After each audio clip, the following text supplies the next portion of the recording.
Boa tarde, pessoal. Estamos aqui para a nossa quinta aula, né? O nosso quinto módulo, melhor dizendo.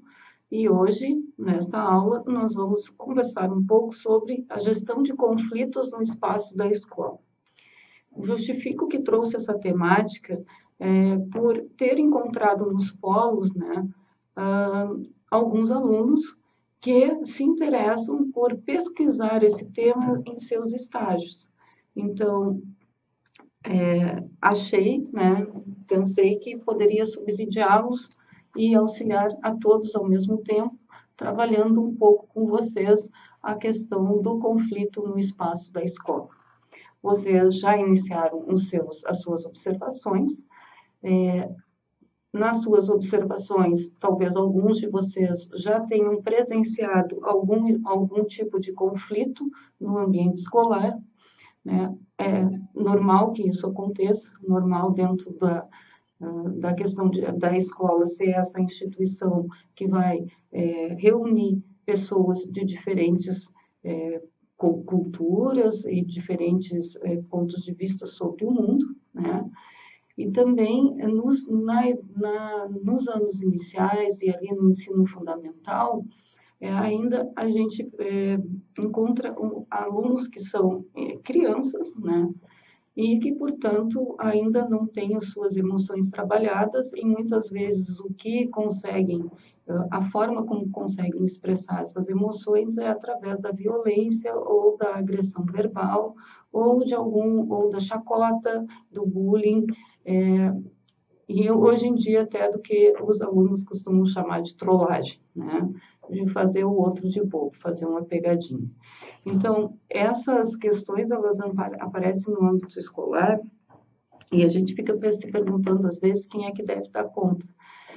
Alguns argumentam que o professor não é preparado para dar conta desse tipo de questão em sala de aula e que isso é uma tarefa do gestor ou ali dos assistentes, né, dos monitores de corredor, e algumas escolas têm ainda inspetor de piso, né? Então, seriam essas as pessoas que deveriam agir no momento do conflito.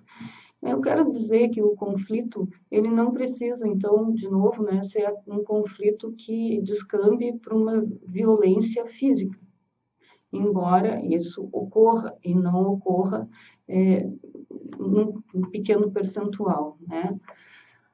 Mas existem outras formas de conflito, né? Então, a gestão escolar, ela precisa, né, gerenciar diferentes conflitos dentro do espaço escolar.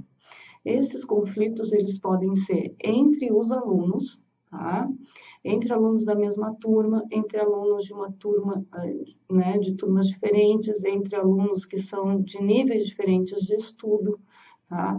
Muitas vezes os conflitos entre os alunos ocorrem no pátio da escola, no horário do recreio, começam muitas vezes em sala de aula, mas se estendem e se finalizam na hora do recreio, que é o espaço de encontro mesmo e também de um pouco mais de liberdade dos corpos, né? Então, nesse sentido, haveria uma liberdade maior para reagir num espaço que não é o espaço da sala de aula, mas ainda é o espaço da escola, que é o pátio, o refeitório, esses espaços em que os alunos transitam mais livremente. Então, um conflito entre alunos, um conflito entre alunos e professores, que tem diferentes, né, razões, inúmeras razões, pode ser por avaliações que foram por um tipo de avaliação realizada, ou pode ser por um ponto de vista que não concordam, pode ser pelo tratamento que um dá ao outro, né, que faz com que haja um conflito, porque o outro não aceita a maneira como é tratado. Então, aluno-aluno, aluno-professor, professor-professor também tem conflito, né? Tem conflito não no mesmo nível dos alunos, no sentido de que muitas vezes os professores, eles não partem para a violência física, né? E ficamos felizes por isso, mas no nível da discussão, e muitas vezes essa discussão ela se torna uma discussão pessoal, deixando de ser, então, uma discussão de ideias pedagógicas ou ideias sobre educação, ideias sobre algo relacionado diretamente à escola. Também há conflitos entre a gestão escolar, ali toda a equipe diretiva, e os professores, né? Então, são vários grupos e diferentes conflitos que ocorrem dentro do espaço da escola. E como vocês foram, então, para as escolas de vocês, né, fazer as observações, imagino que devam ter presenciado algum tipo de situação. Então, eu estou aqui com um texto que eu vou deixar para vocês no nosso ambiente, né, que vocês terão acesso no nosso ambiente, que se chama Resolução de Conflitos na Escola, um desafio para o educador. Esse texto ele traz uma perspectiva construtivista na resolução dos problemas. Por quê? Porque ele pensa o gerenciamento de conflito não como algo que o gestor deva resolver no sentido de fica quieto, tu fica quieto e tu fica quieto, ninguém fala nada, vamos se resolver. Não, não é desse jeito, né? Não é calando o conflito que o conflito se resolverá. Pelo menos na perspectiva desses autores, que são a Sônia Maria Pereira Vidigal e a Luane Tordini de Oliveira. Tá? Então, qual é a sugestão? A sugestão é o diálogo, a sugestão é a reflexão sobre suas atitudes no sentido de conduzir ou permitir que esse aluno ou que a pessoa que está em conflito, né, os grupos que estão em conflito, alcancem uma autonomia na resolução dos seus problemas, tá? Então, por isso, a perspectiva construtivista, né? No sentido de que vai trabalhar com a formação da moralidade, então vai trazer ali o Piaget para trabalhar essas questões, né? E vai, então, em direção da autonomia moral das pessoas, tá bem? Então, como educadores, a gente se vê diante de situações de conflitos interpessoais na sala de aula, nas escolas, né? E temos dificuldade de lidar com essas situações ou de criar estratégias que sejam eficazes. A minha sugestão para os alunos que estão fazendo o seu estágio e a pesquisa, né, que pretendem relacionar dentro dessas observações são o gerenciamento dos conflitos nas escolas, né, que leiam, então, um texto do Piaget, retomem lá o construtivismo, principalmente o livro, né, O Juízo Moral na Criança, que é onde ele vai desenvolver, então, a sua teoria da moralidade ali, da formação do juízo moral, né? É o único em que ele vai fazer isso e que vai nos auxiliar para pensar quais são as estratégias, então, que são eficazes no caso dos conflitos. Obviamente, um dos maiores conflitos que a escola gerencia é o conflito entre os alunos, né? Que começam lá quando eles são pequenos, né? A questão de um xinga a mãe do outro, né? Um pega o objeto que é do outro sem solicitar, um empurra o outro faz queixa. Então, são conflitos, de certo modo, infantis, né? No sentido de que eles poderiam ser resolvidos com uma conversa, mas eles se tornam maiores porque as partes envolvidas não têm uma maturidade ainda para alcançar uma solução. Então, da perspectiva do construtivismo, né, é preciso pensar qual é a formação moral que a escola está encaminhando com essas crianças. Porque se eu me nego, enquanto professor ou gestão, de olhar, perceber que existe um conflito e atuar nesse gerenciamento, eu posso ter uma situação de crescente violência na minha sala de aula, de crescente violência na escola, justamente porque eu não atuei no momento em que eu deveria. E talvez, se atuei, não atuei de uma maneira suficientemente boa para que o conflito se resolvesse. Então, é preciso pensar quais são essas estratégias, né? O professor, e aí a gente traz o Vygotsky para a nossa aula aqui, né? O professor, ele vai atuar como um mediador dos conflitos, vai reunir as partes, né? Isso é uma estratégia possível. Reunir as partes, né? Conversar sobre o fato.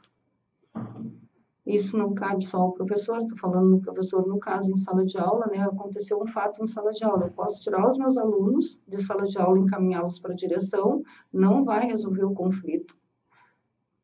Pode ser resolvido na instância da direção, pode, né? Mas eu, como professor, estou passando essa bola para outro, né? Eu não estou resolvendo.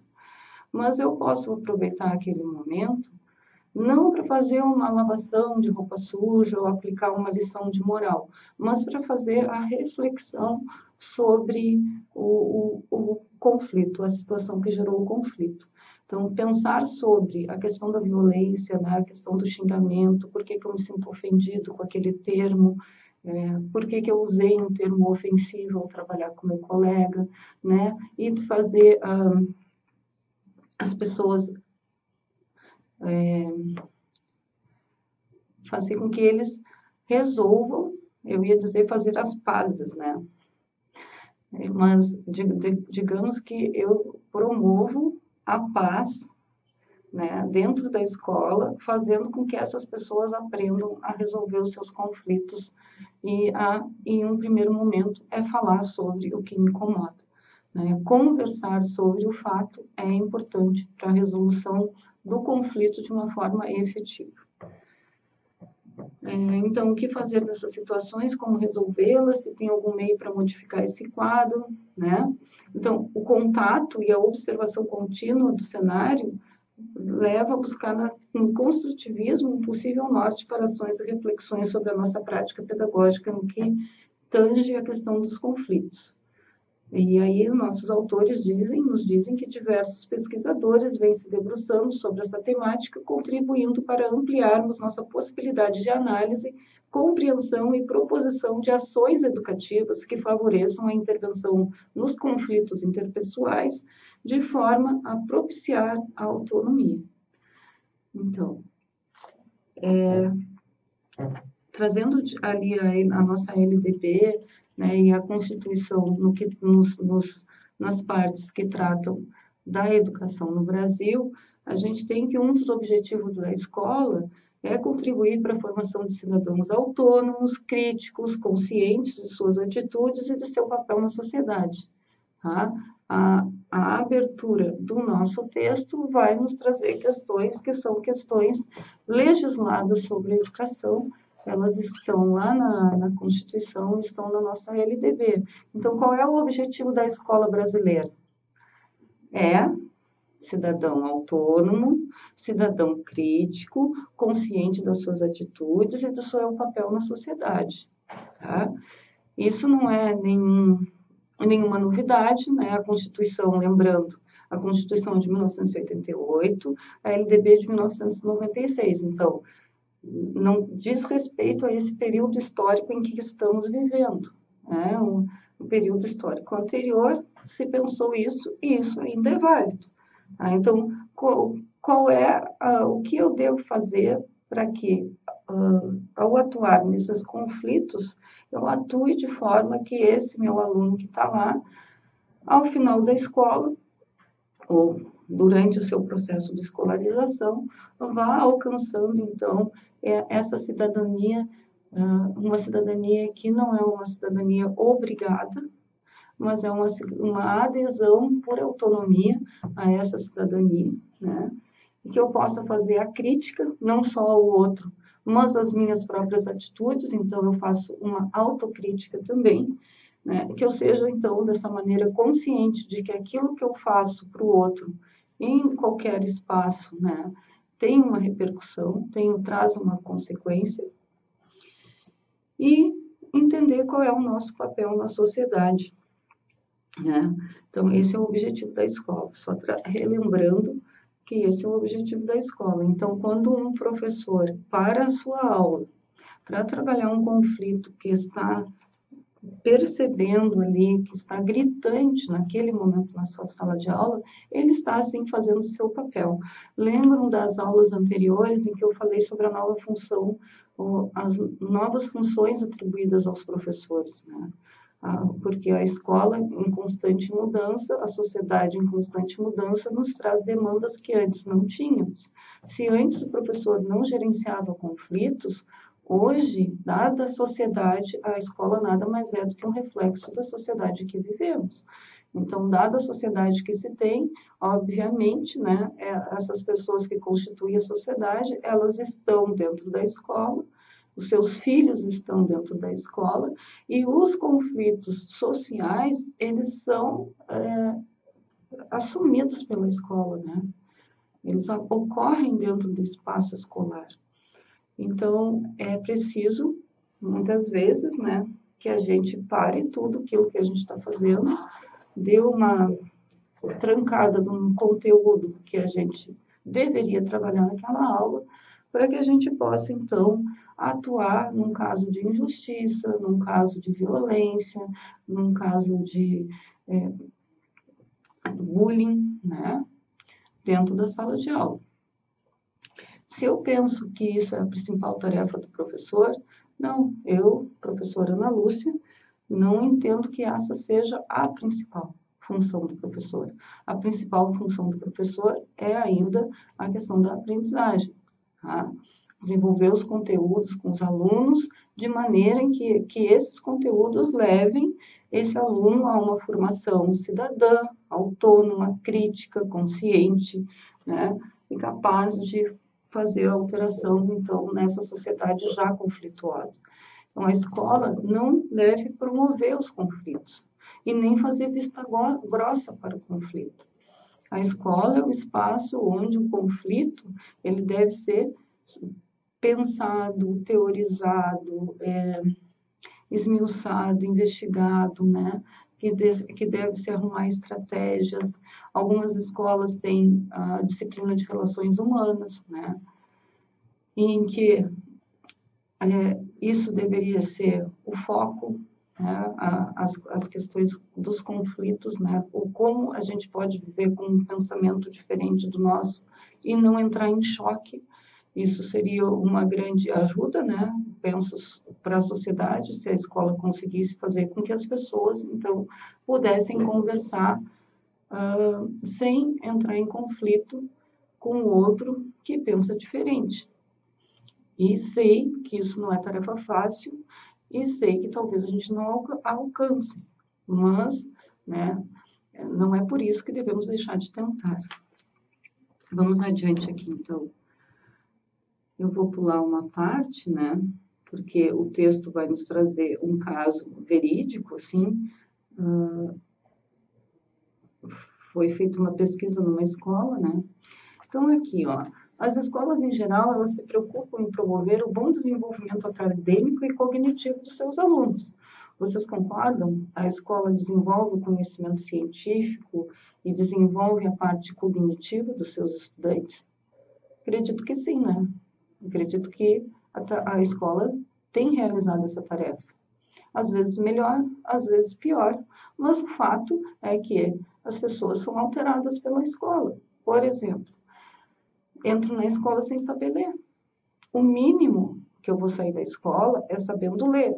Não estou dizendo que vamos saber ler de maneira excelente, né? Que vamos ser grandes oradores, porque na escola aprendemos sobre isso. Poderíamos. O que eu estou dizendo é que aquela pessoa que entrou sem poder decifrar os signos, na escola ela aprende a decifrar esses signos. Ela aprende dentro do seu nível, né? Quanto mais ela se entende que quanto mais ela continua no processo de escolarização, mais capaz de decifrar esses signos essa pessoa será. Mas mesmo que ela não tenha sido excelente nesse quesito, minimamente a escola alterou essa pessoa. Então, a escola é um espaço que dificilmente tu entra nele e sai sem uma alteração. As alterações nem sempre são boas, é verdade, né? Quando a gente fala em mudança e alteração, a gente deve sempre pensar que mudar e alterar nem sempre quer dizer uma melhora, quer dizer simplesmente uma troca por um modelo diferente, uma tentativa, né? Mas pode dar errado, embora a gente tenha uma boa intenção com relação a isso. Então, vamos adiante aqui. Mas não há garantia de que essa proposta pedagógica esteja articulada a uma proposta que preveja o desenvolvimento de atitudes, de valores, conforme, inclusive, o que nos dizem os PCNs, né? Os Parâmetros Curriculares Nacionais, que nos dizem para trabalhar com essas temáticas de forma transversal. Então, tal objetivo está relacionado não apenas ao desenvolvimento cognitivo, mas também aos desenvolvimentos afetivo e moral dos alunos.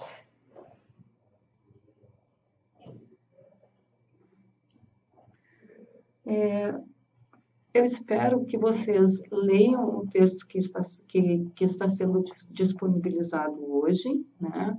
E que vocês aproveitem esse texto para pensar as situações de estágio que vocês estão presenciando ou que, ao lendo esse texto, vocês estejam preparados minimamente, né?